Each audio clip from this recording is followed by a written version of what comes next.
अंगावर अंगभर कापड होती, चुलीत बोरी बाभळची लाकड होती। अंगावर अंगभर कापड होती, चुलीत बोरी बाभळची लाकड होती।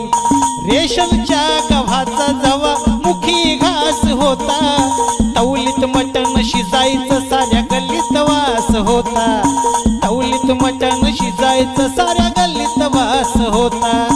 परिस्थितीनं माणूस जरी काल फाटका होता,